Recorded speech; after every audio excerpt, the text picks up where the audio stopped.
Porto e Negócios. Patrocínio Brasil Terminal Portuário. Acreditar e inovar. Grupo Gelog. Grupo Iaman. Apoio institucional Concais. Realização Santa Cecília TV. 22 anos.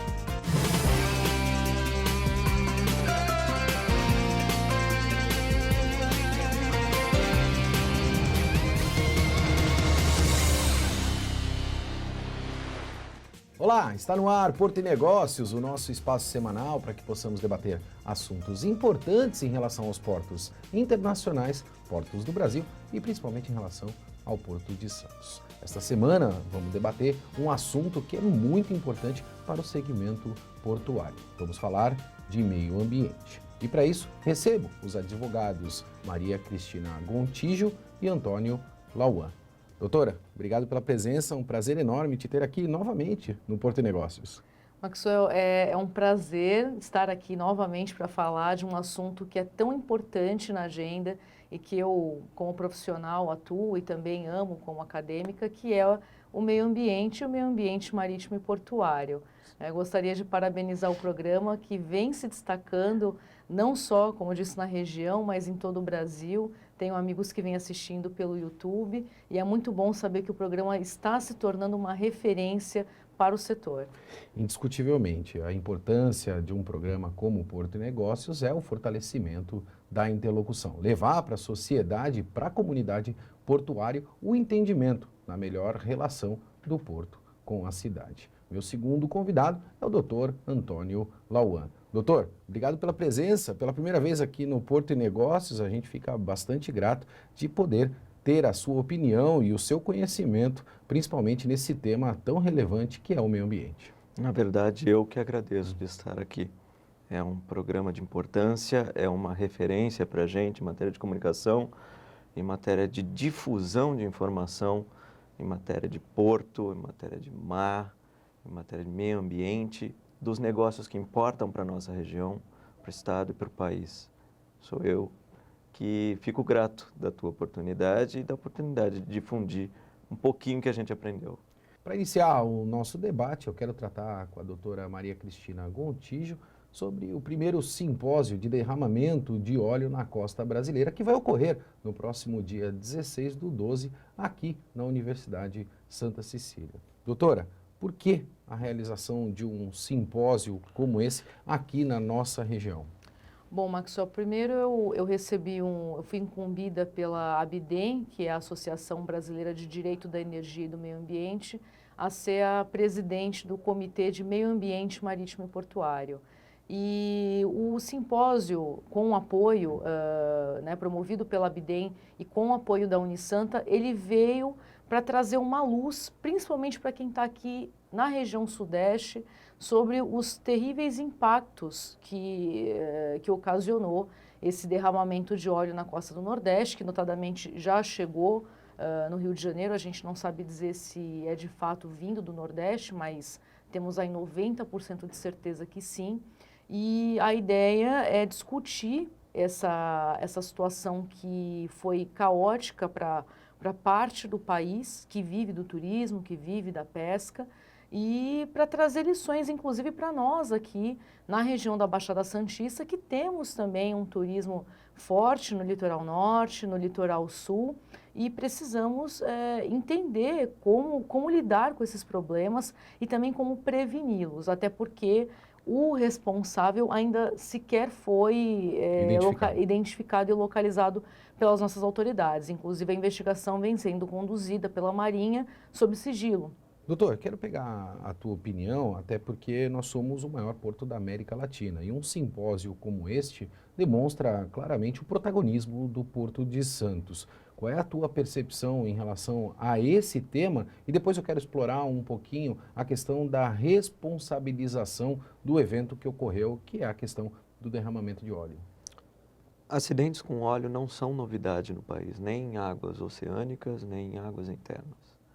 O que é novidade no país é um acidente dessa dimensão. E o meio ambiente é uma situação dinâmica.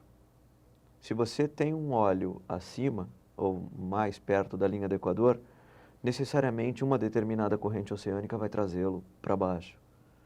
Então, esse simpósio é oportuno na medida em que não só as autoridades responsáveis por lidar com a gestão do desastre, que já estão alertas, quando esse óleo chegar para lidar com o problema, mas também a população. A população em geral, os demais stakeholders, ou seja, os demais atores a influenciar na discussão do problema, vão estar mais alertas, vão estar mais instruídos diante de um problema a resolver, de um problema social a resolver. Nós aprendemos a lidar com eventos como esse e temos ações preventivas para que possam mitigar estes riscos que são inerentes do setor? Então, nós temos primeiro que o direito internacional, Maxwell, ele traz, o direito ambiental ele vem a partir do direito internacional. Então, existem regramentos internacionais, existem princípios, como o próprio princípio ambiental da prevenção e da precaução. Agora, dizer que nós aprendemos ir um pouco nós precisamos ir um pouco a fundo no problema.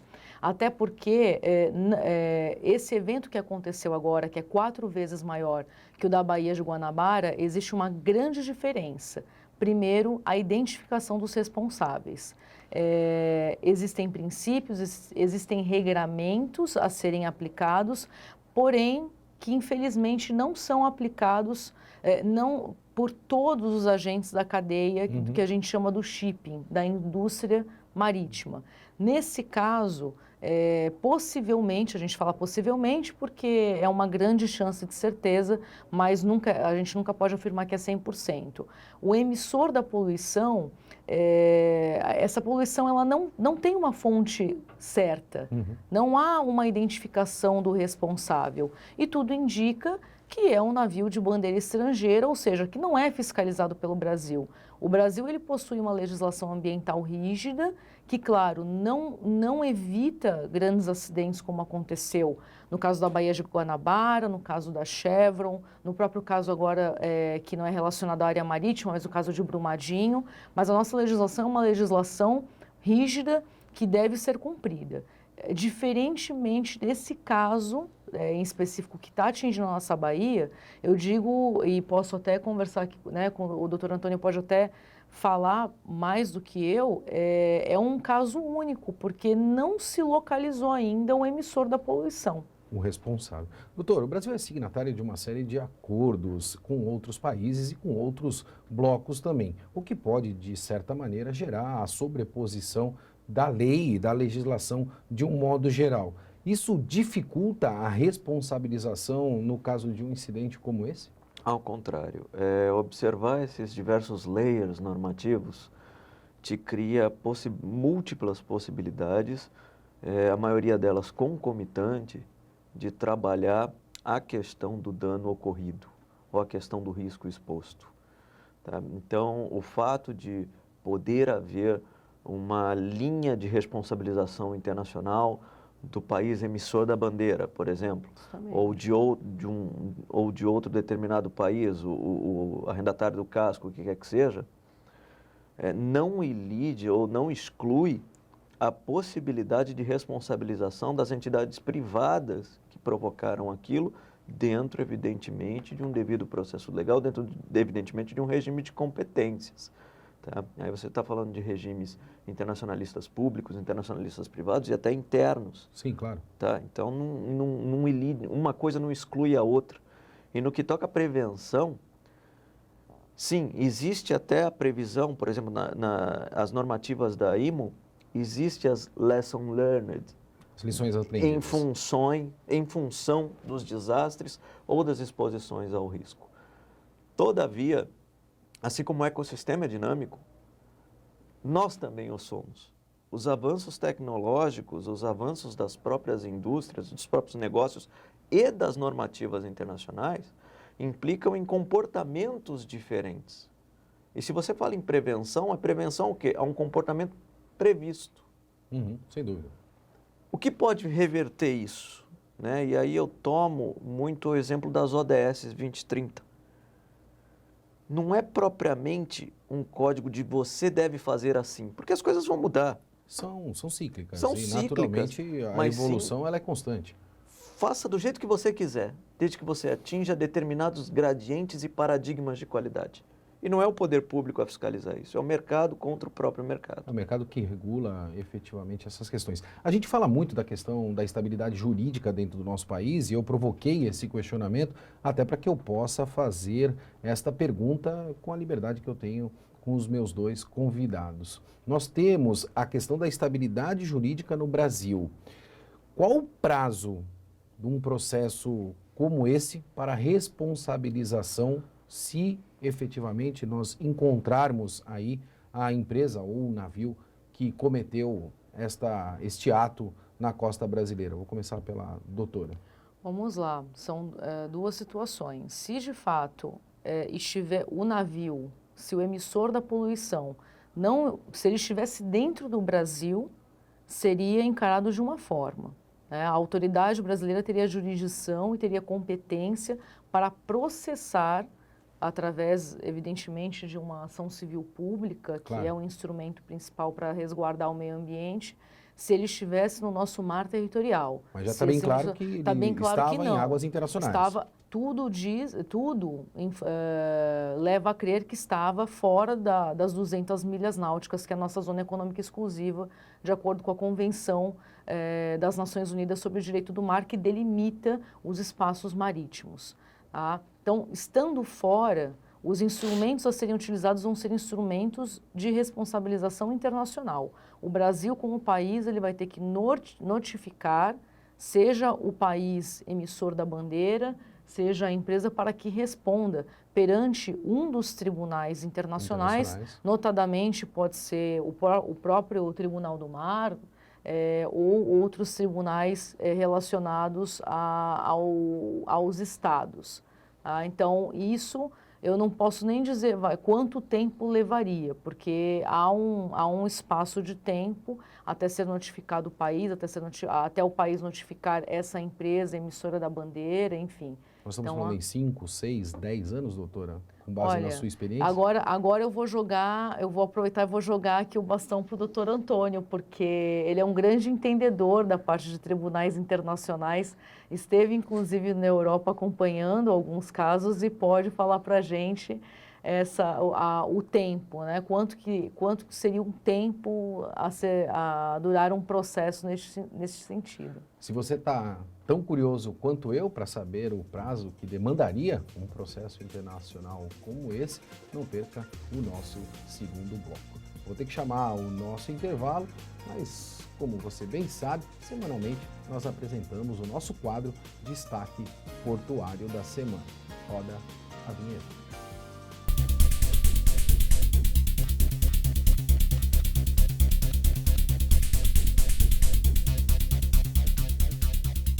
O maior porto da América Latina enfrenta muitos desafios de infraestrutura e de modernização.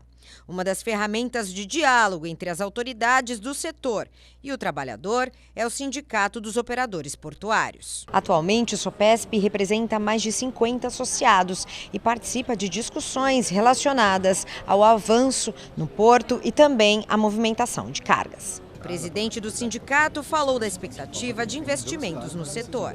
Nós temos certeza de que esses investimentos vão continuar trazendo desenvolvimento para os portos aqui da Baixada Santista e fazer com que isso gere cada vez mais empregos, traga renda e ajude ao país a desenvolver o seu comércio exterior. O presidente da CODESP, Casemiro Tércio Carvalho, elogiou o trabalho realizado pelo sindicato e justificou o cancelamento de cerca de 14 navios que teriam deixado de atracar no Porto de Santos por falta de dragagem, como sendo algo pontual. O ponto crucial é o canal de navegação está mantido, tá? Esse é o ponto mais importante com relação ao assunto de dragagem. Nós apresentamos alguns pontos altos nos berços de líquidos do Alemoa, de Barnabé e do Outeirinhos. Estamos em negociação com a praticagem e com a nossa equipe de engenharia para utilizar instrumentos como rastelo no berço, para fazer um nivelamento do berço, justamente para equalizar esses pontos altos. Eu acredito que durante a semana a gente vai ter uma solução para dar de volta ao mercado a capacidade de atracação nesses berços pontuais. Casimiro diz que tem conversado com a praticagem para juntos encontrarem uma solução para o problema e explica por que não adotou um plano emergencial. Não fazia sentido a gente acionar um contrato emergencial, sendo que eu estou na fase final do contrato ordinário, né? Que é onde tem um controle legal melhor, não é que não seja lícito, eu segui todas as regras de compliance, quer dizer, foi uma licitação bem acirrada, bem disputada. Eu uso o emergencial quando ele é realmente emergencial.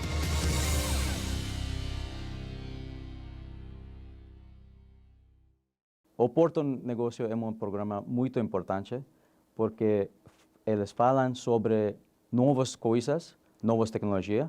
É importante para melhorar operação e eficiência.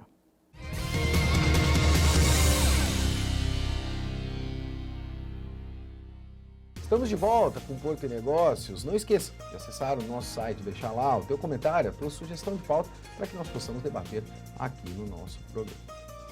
Esta semana recebo aqui nos estúdios da Santa Cecília TV os advogados, doutora Maria Cristina Gontijo e Antônio Lauan. No último bloco, nós falamos muito em relação à responsabilização do incidente do derramamento de óleo na costa brasileira. E o doutor Antônio ficou me devendo a resposta em relação ao prazo de um processo internacional como esse. Doutor, qual a tua percepção em relação a essa questão? Uma vez havendo a responsabilização, em quanto tempo se demandaria ou tramitaria um processo como esse? Identificado o responsável, nós temos, vamos chamar dessa forma, duas verbes de busca, uma interna e uma externa.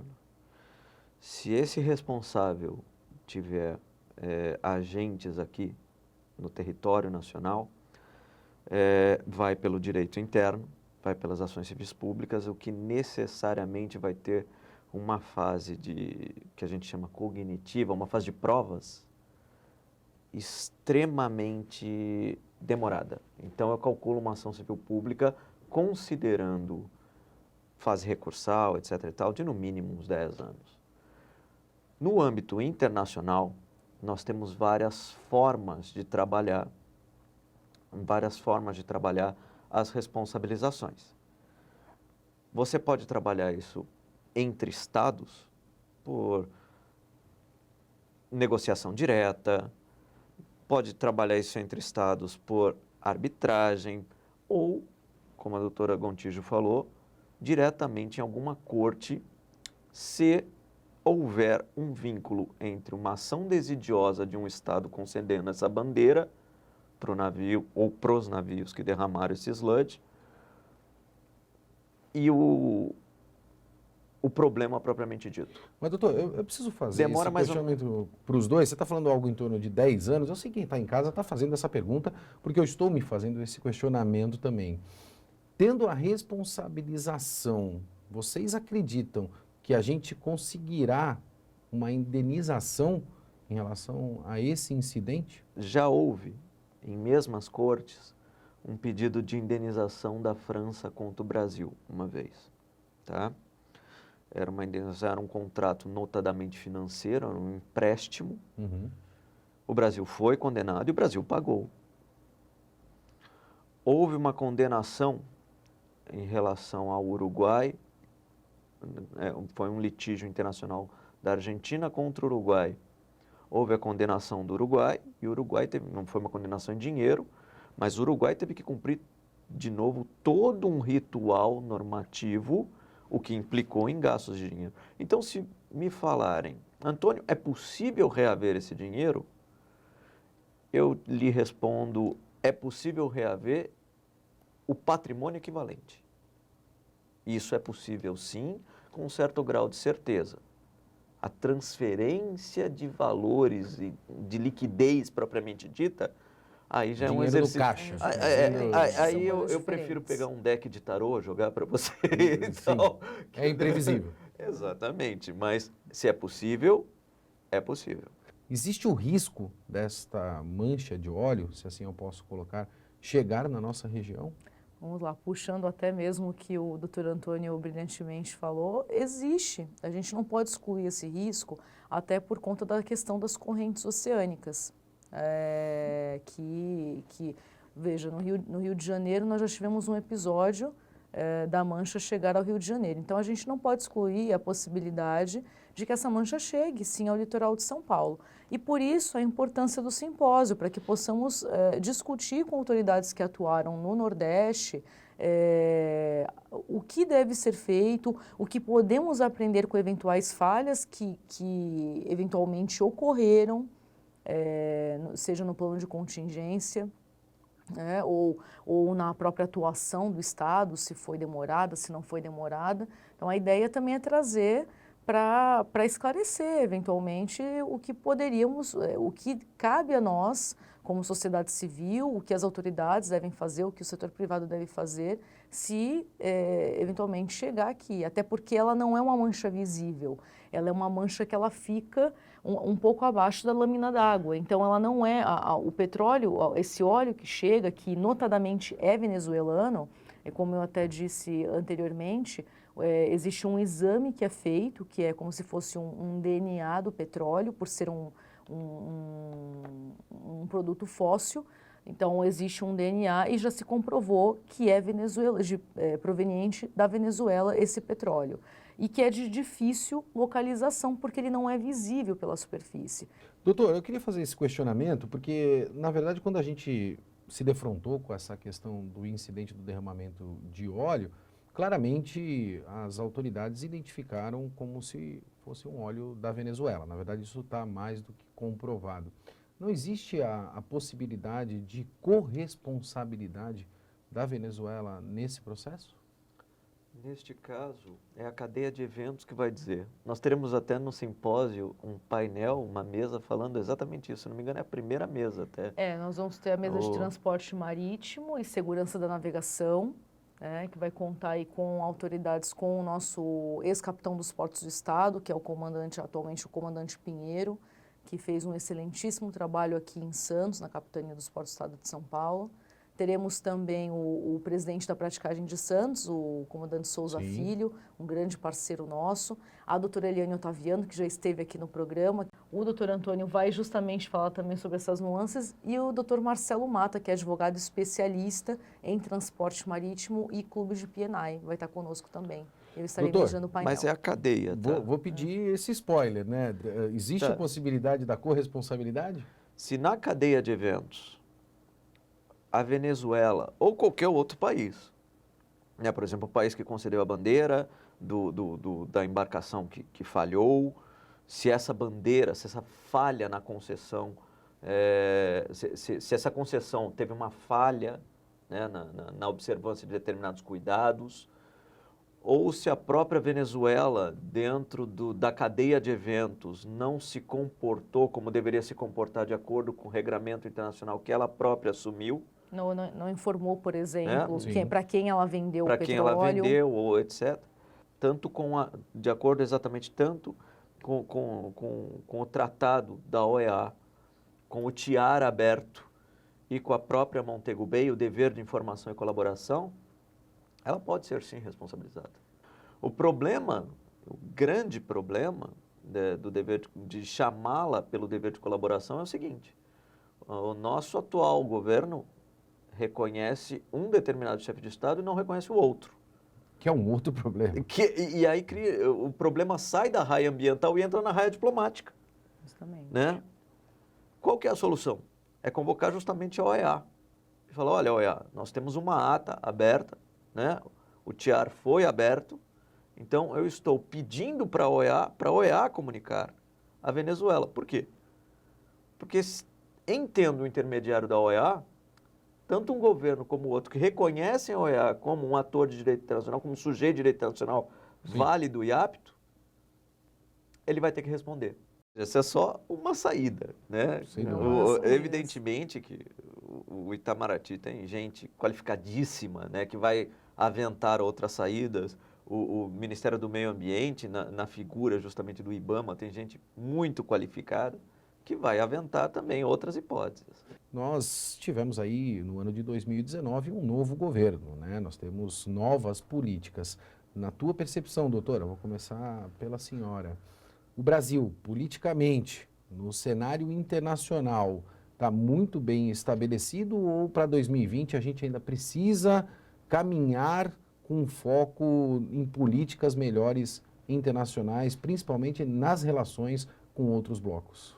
De fato, o atual governo, ele vem em dissonância dos últimos, digamos assim, dos últimos 16 anos de governo. É um contraponto muito forte que esse governo novo representa politicamente. O que eu vejo é que ele vai precisar ter uma boa comunicação para dizer à comunidade internacional, olha, nós temos uma visão nova, mas nós não vamos abandonar compromissos assumidos e vamos precisar trabalhar em conjunto. Mas isso depende das autoridades e das pessoas que foram nomeadas para assumir esses cargos, e eu notadamente torço para que elas possam assumir a responsabilidade de ter uma boa comunicação com a comunidade internacional. Doutor, qual a tua percepção em relação a esse ponto? 2020, nós precisamos aí de alguma maneira estruturar melhor a comunicação e deixar bastante claro para os outros blocos e países de cumprir efetivamente tudo aquilo que foi acordado anteriormente? O Brasil teve uma mudança disruptiva, para usar o mesmo termo, no ambiente internacional, sim. Outrora tinha uma postura, depois se alinhou com outras perspectivas em termos globais e agora colocou uma postura um pouco mais vertical, um pouco mais incisiva em relação a determinados pontos do que entende ser bom para o país. Nada contra, né? Nada contra. É uma linha de trabalho, é uma linha de diálogo. Só que para manter essa linha de diálogo de pé, essa linha que foi escolhida agora, é necessária uma lição de casa muito forte e que nós ainda não fizemos. Doutora, obrigado por estar aqui novamente conosco. Desejo muito sucesso nesse simpósio que vai ocorrer no próximo dia 16/12 aqui na Unisanta. E nós agradecemos muito a sua presença, até porque o Maxwell vai ser o nosso mestre de cerimônias. Eu que agradeço, e essa parceria com o programa é essencial também para o sucesso do evento. A gente agradece muito, Maxwell, a oportunidade de mais uma vez estar conosco. O prazer é todo meu. Doutor, obrigado pela tua presença aqui. Gostaria imensamente de contar com o senhor na temporada de 2020, haja vista o profundo conhecimento que o senhor tem no direito internacional. Não é um profundo assim, é só um pouquinho que a gente estudou, um pouco mais especializado. Isso eu que agradeço mais uma vez desse bate-papo tão gostoso contigo, Maxwell. Muito obrigado. Prazer é sempre nosso e essa é a proposta do nosso programa. Levar conhecimento, principalmente para a nossa sociedade e comunidade portuária. Porto e Negócios vai ficando por aqui. Um forte abraço e até semana que vem.